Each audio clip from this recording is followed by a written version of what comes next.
He grew up shoeless and hungry. His father was a drunk dreamer who abandoned the family, leaving behind nothing but debt and broken promises. He dropped out of school in the 4th grade. By the time he was 29 years old, he had failed at 3 separate businesses across 4 different cities, lost every dollar he had borrowed from family, and been physically shunned by his own cousins in the street. You would think a man with no education, no money, and a family name synonymous with failure could never build one of the most recognizable brands in American history, right? Well, Milton Snavely, Hershey managed to create a chocolate empire worth billions. He built an entire city from scratch in the middle of Pennsylvania farmland. He invented a candy so beloved it has been eaten by American soldiers in every war since World War II. He gave away $60 million to orphan children at a time when most men his age were calculating inheritances. And when he died, he left behind almost nothing of his own, because he had already given everything to the people who needed it most. So how did a poor Pennsylvania farm boy with a 4th grade education and 3 bankrupt businesses become the man who put chocolate in the hands of every American? To find out, we have to go back to September 13th, 1857. Derry Township, Pennsylvania. A patchwork of dairy farms and dirt roads stretching toward the Appalachian horizon.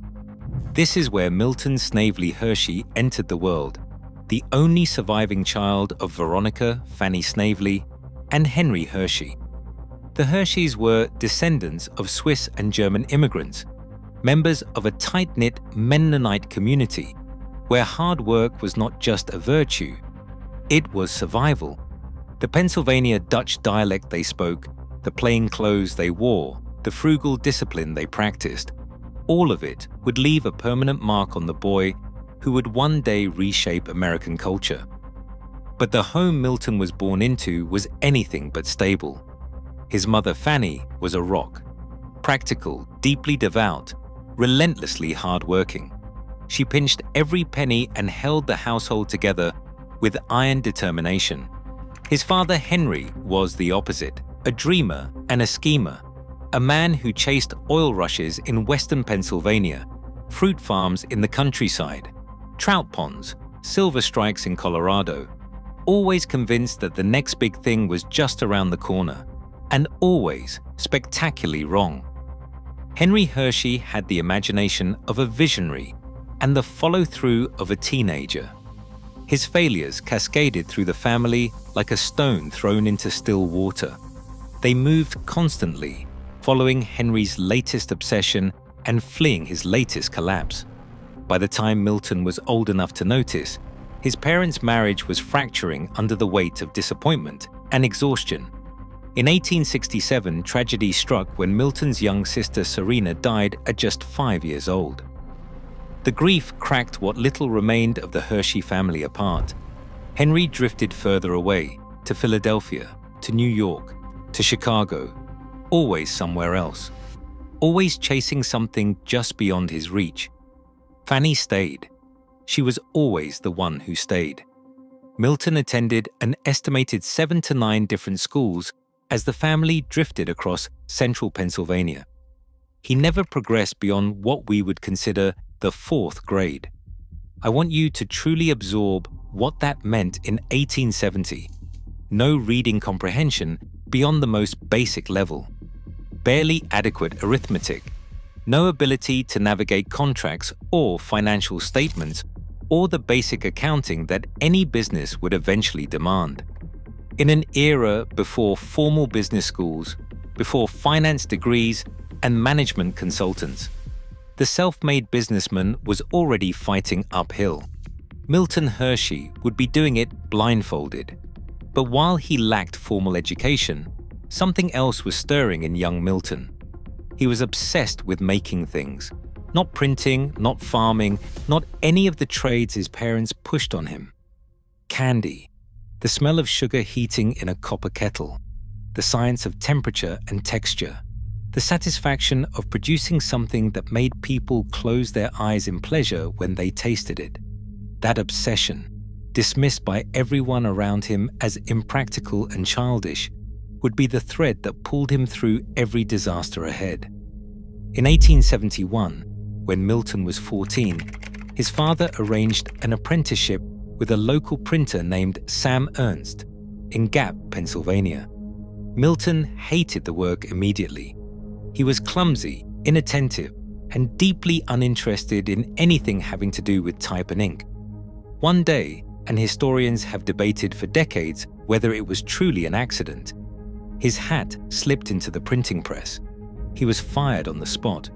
His mother, ever practical, took over. She found Milton a second apprenticeship, this time with Joseph Royer, a confectioner and ice cream maker on King Street in Lancaster. And something extraordinary happened. Milton Hershey came alive. For 4 years he worked under Royer with a focus and passion his family had never seen from him before. He was a natural. He understood instinctively how sugar behaved at different temperatures, how cream changed the viscosity of a caramel, how patience in the kitchen yielded something transcendent. He stayed late. He asked questions nobody else thought to ask. He experimented on his own time with combinations and ratios the master confectioner had never tried. By 1876, he was ready to strike out on his own. Or at least, that is what he believed. Milton had spotted what he thought was his moment at the Centennial Exposition in Philadelphia, America's first World's Fair, celebrating 100 years of independence. The fair was drawing millions of visitors to the city. He borrowed money from his mother's family, the Snaveleys, packed his candy kettles, and set up shop in Philadelphia at 19 years old.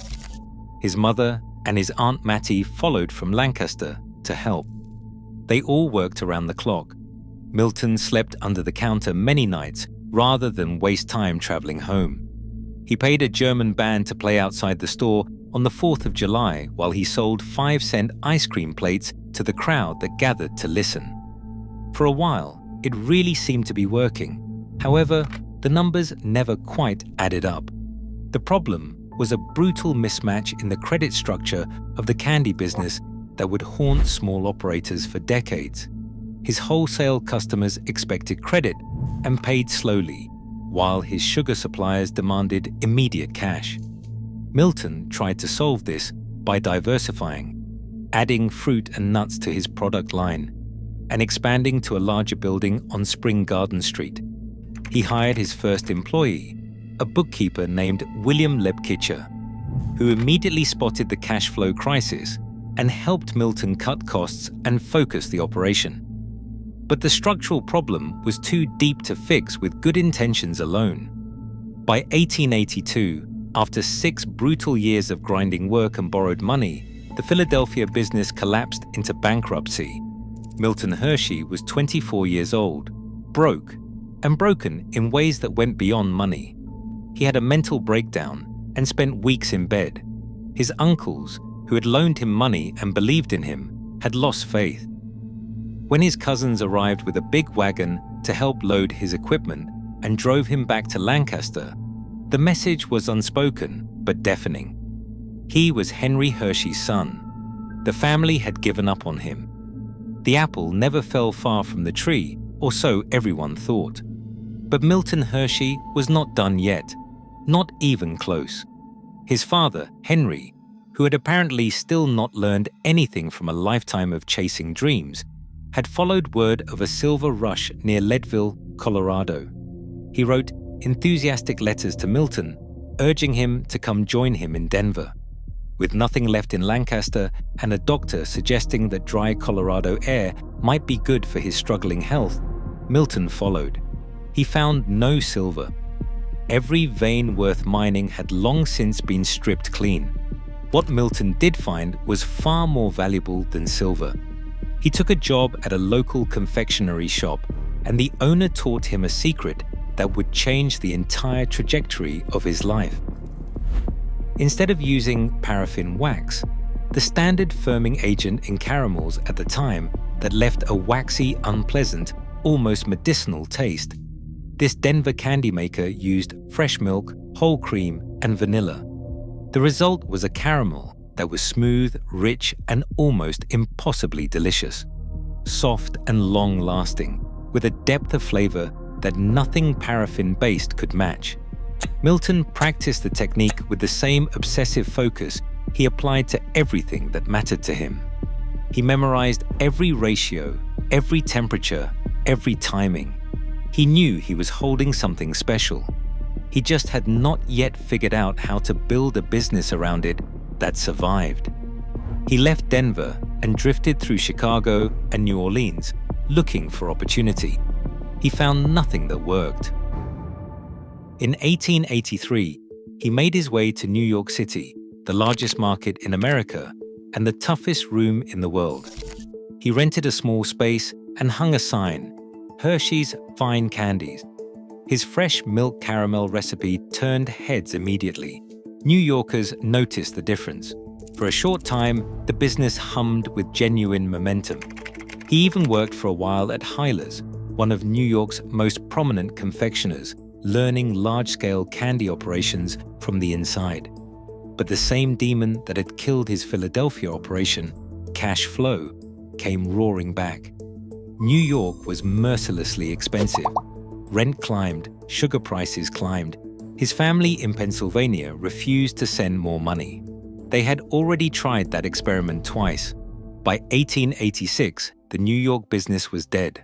Milton Hershey left the city with nothing, not even enough money to ship his belongings back to Pennsylvania. He returned to Lancaster, watching his own cousins turn their backs as he passed them on the street. 3 businesses, 3 failures, 10 years of his life. Nothing to show for it but debt, damaged relationships, and a caramel recipe nobody believed in anymore. This is where most people quit. This is where the story of a failed candy maker ends and a cautionary tale begins.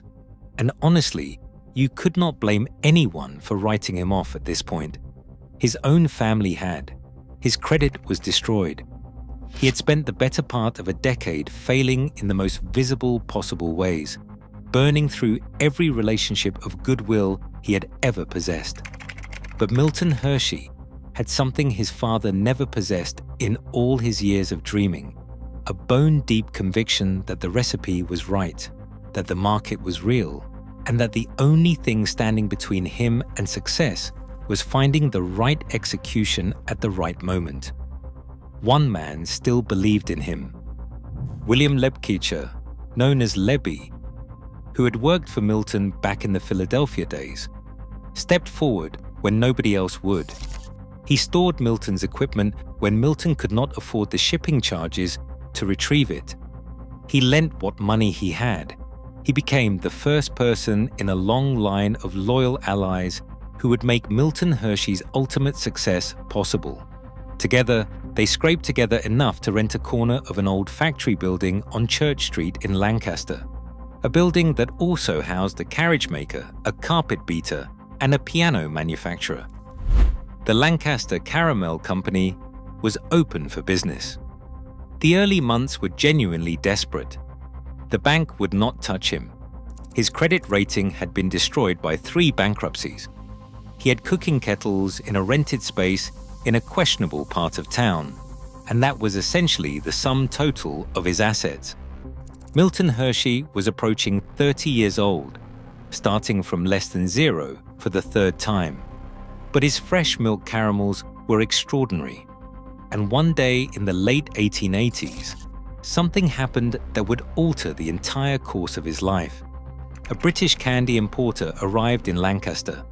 He tasted Milton's Crystal A caramels, made with that Denver recipe, fresh whole milk and cream, with a smooth richness unlike anything being produced in America at the time, and placed a significant order. An order large enough that Milton needed to borrow money just to purchase the raw ingredients to fulfill it. He walked into the Lancaster County National Bank and made his pitch to the cashier. The cashier looked at this failed candy maker who had been bankrupt 3 times and whose credit had been destroyed, operating out of a rented corner of a shared industrial building. And then he did something remarkable. He lent Milton the money, backing the loan with his own personal signature. He staked his professional reputation on the belief that Milton Hershey was worth believing in one more time. When the British payment arrived and the debt was cleared, Milton Hershey sprinted down the street to the bank, still wearing his apron, practically shouting with relief.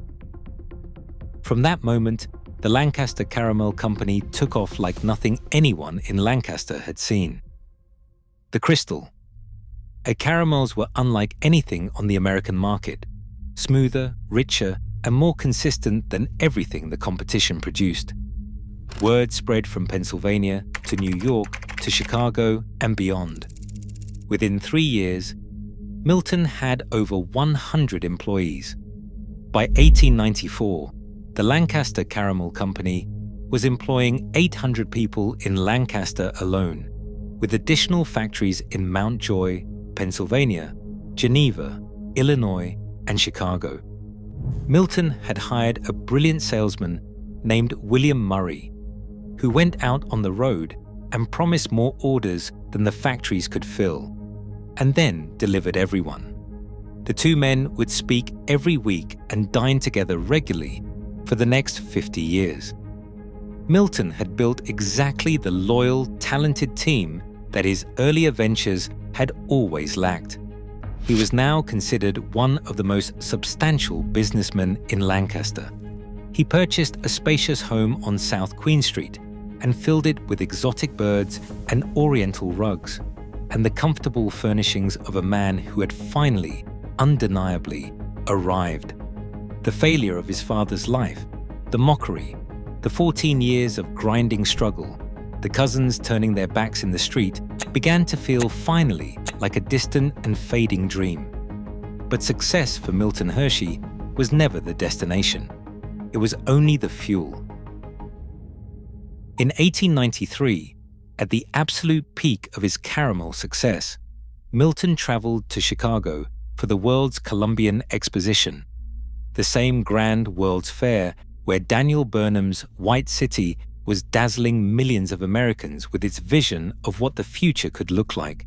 And there, in a display hall filled with the latest industrial marvels, Milton encountered something that stopped him completely cold. A set of German chocolate-making machines built by J.M. Lehman of Dresden, displaying the full production process of milk chocolate from start to finish. There was a roasting oven for cocoa beans, grinding machines, conching equipment, molding presses, an entire industrial operation producing milk chocolate with mechanical precision and scalable efficiency unlike anything in America. Milton spent hours studying those machines. He came back the next day and the day after that. He stood watching the chocolate flow through the molds with the expression of a man who had just seen the answer to a question he had been asking his entire life. He pulled his snavely cousin close and said something that, in the moment, must have sounded like the ravings of a man who had lost his mind.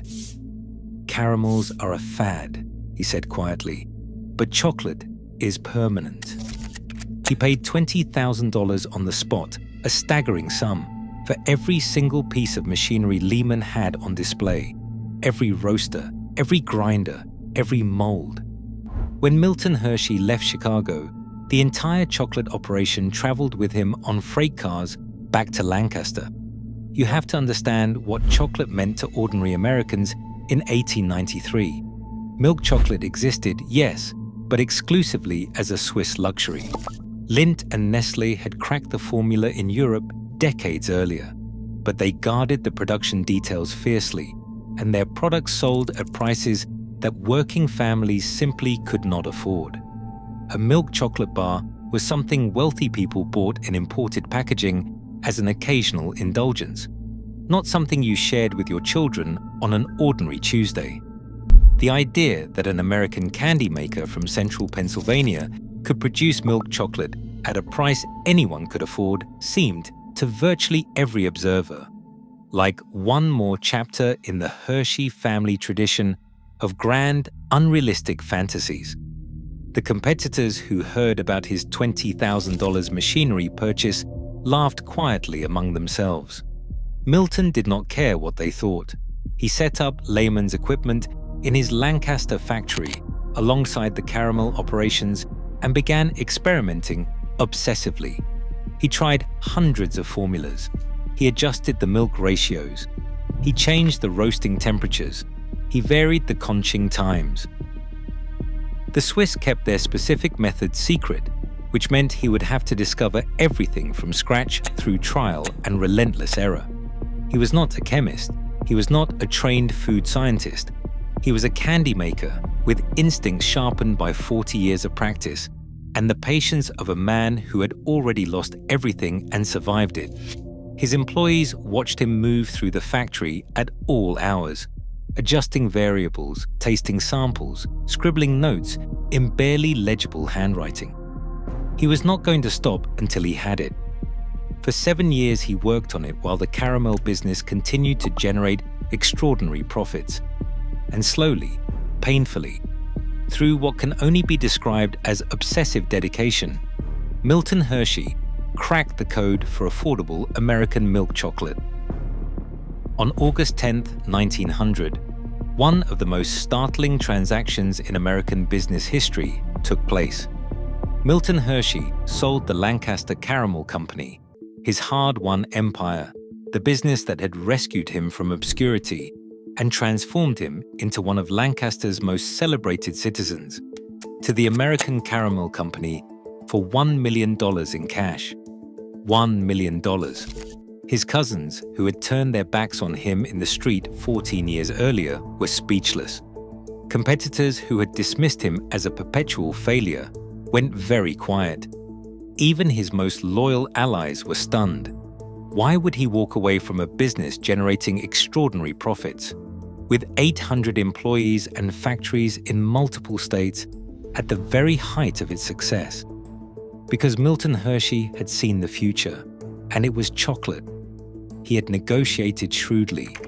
He kept one thing in the sale, the Hershey Chocolate Company, which he had formally organized as a subsidiary of Lancaster Caramel in 1894. The buyers could have the caramels. They would be a fad. And he was right. The American Caramel Company would collapse in bankruptcy within 2 decades. Milton had already placed his entire bet on something that would outlast everything. In 1903, with $1 million in hand, a proven chocolate formula, and an absolute, unshakable conviction, Milton Hershey broke ground on a factory in Derry Township, Pennsylvania. Not in Philadelphia, not in New York or Chicago. He went home. He went back to the central Pennsylvania farmland where he had been born, surrounded by dairy farms in every direction. Because fresh milk was the ingredient that had unlocked everything, first in the caramels and now in the chocolate. And he was going to build his factory in the middle of an unlimited supply of it. The factory was completed in 1905, and it was unlike anything America had ever seen in food production. State-of-the-art machinery imported from Europe, industrial efficiency principles drawn from Frederick Winslow Taylor's emerging science of production management. Hershey designed the entire operation with a single obsessive goal: drive the per-unit cost of milk chocolate so low that any American with a spare nickel could afford it. Not a luxury, not a special occasion. A nickel chocolate bar for anybody, any day of the week. The Hershey bar was already selling before the factory fully opened, and it was an immediate national sensation. In the company's first full year of standalone operations, the Hershey Chocolate Company generated $1 million in profit. The man who had been bankrupt 3 times and shunned by his own family had now made $1 million in a single year from a product that had never existed at this price point before. And then, in 1907, Milton introduced the Hershey's Kiss, those small, perfectly shaped drops of milk chocolate wrapped in silver foil, named by the sound the machinery made as it deposited each one onto the conveyor belt. By the early 19-teens, annual profits had climbed past $2 million and were accelerating. Chocolate, for the first time in American history, genuinely belonged to everyone. But Milton Hershey was not just building a chocolate company. He was building something that had never existed in America before. He looked at the flat farmland surrounding his factory, and where most industrialists saw raw geography to be exploited for profit, Milton saw something profoundly personal. He saw the unstable, rootless childhood he had lived, moving from school to school, following his father's mirages, never belonging anywhere for long, and he decided that the people who worked for him would have something different, something permanent, something worthy of genuine human dignity. He built homes, good ones, with proper gardens, wide porches, and solid construction. He laid out tree-lined streets. He built a trolley system connecting the factory to the surrounding communities so workers could get to work reliably every single day. He built schools that were genuinely excellent, churches for multiple denominations, a public library, a department store, and a swimming pool. In 1907, he opened a park that we know today as Hershey Park, one of the most popular amusement parks in the eastern United States.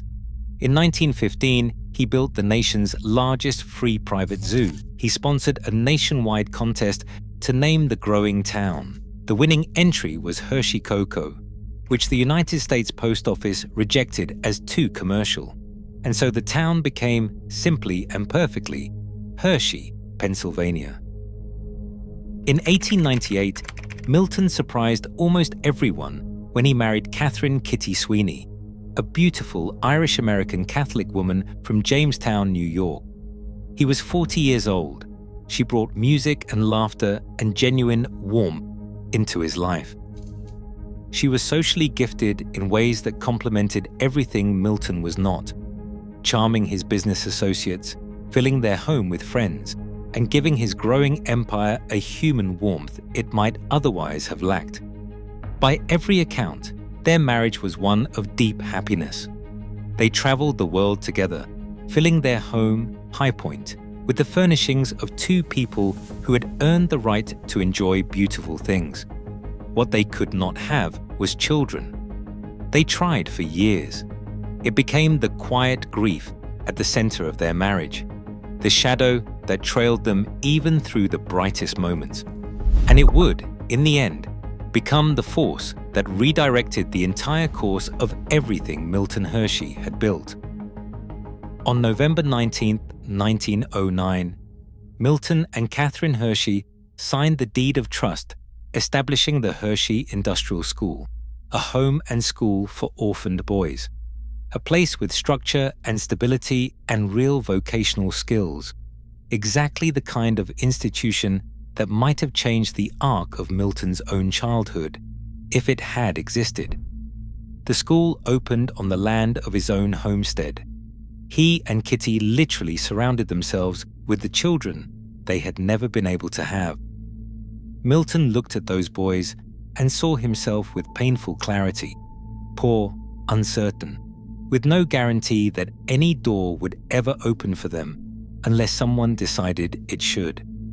On March 25, 1915, Catherine Hershey died. She was 42 years old. The disease had come on gradually and then moved with terrible speed. Milton had spent 17 years beside the one person in his adult life who had truly seen him and loved him without reservation. He was devastated in ways he never fully articulated and never fully recovered from. He reportedly carried her photograph wherever he traveled for the rest of his life, every day until he himself died 30 years later. In 1918, 3 years after Kitty's death, Milton quietly transferred the majority of his personal fortune to the Milton Hershey School Trust, not a portion of his fortune, not a charitable contribution with his name on a new building. His entire ownership stake in the Hershey Chocolate Company, then valued at $60 million. Every share, every future dividend, every dollar that would ever flow from the empire he had spent 50 years building from nothing. He kept his house and its furnishings. He kept enough to live simply and comfortably. He gave away everything else, and he told almost no one. The gift was not made public until 5 years later, in 1923. Sit with that for a moment. A man who grew up shoeless and hungry in a farmhouse in Derry Township, who was bankrupt 3 times, whose own family literally turned their backs on him in the street, who spent a decade failing across 4 cities before a banker's personal signature was the only thing that saved him. That man, when he finally had everything, gave $60 million, the entirety of what he had built across a lifetime, to orphaned children. Not because of tax strategy, not for a naming rights deal, because he had been a poor boy himself once, and he understood, better than any wealthy man alive, what it meant to grow up without a foundation beneath your feet. He would remind people, "I was a poor boy myself once." That was the entire explanation. That was all he felt needed to be said. Even when the Great Depression shattered American business in the early 1930s, Milton Hershey refused to abandon his community. He launched a massive private building campaign in Hershey, Pennsylvania, at a moment when factories across America were closing and unemployment was devastating working families everywhere.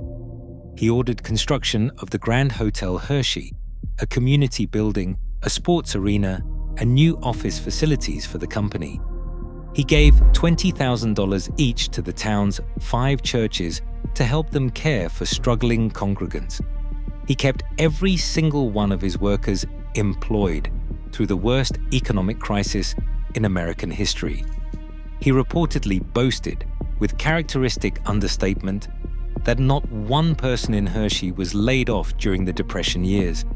The man understood something about the obligation of wealth that most wealthy men spend their entire lives carefully avoiding. He also came remarkably close to not living long enough for any of it. In 1912, Milton Hershey booked passage on a magnificent new ocean liner for a transatlantic crossing, paying a deposit of $300. Then, a business emergency forced him to change his plans at the last minute and cancel the voyage. The ship was the Titanic. Milton Snavely Hershey lived to the age of 88, dying on October 13, 1945, in Hershey Hospital, the hospital he had built in the town he had built, surrounded by the community he had spent a lifetime creating. He had been born in a Derry Township farmhouse with dirt floors 88 years earlier. He died with almost no personal wealth because he had given the rest away long before the end came. He once said, "I never could see what happiness a rich man gets from contemplating a life of acquisition only, with a cold and legal distribution of his wealth after he passes away," which is remarkable when you consider where the story began. A boy who grew up hungry and shoeless, watching a father fail at everything he touched, attending 9 different schools without ever making it past the 4th grade. The man who would give $60 million to orphaned children started life as one of those children himself in every way that mattered. Today, the Hershey Company is worth over $40 billion.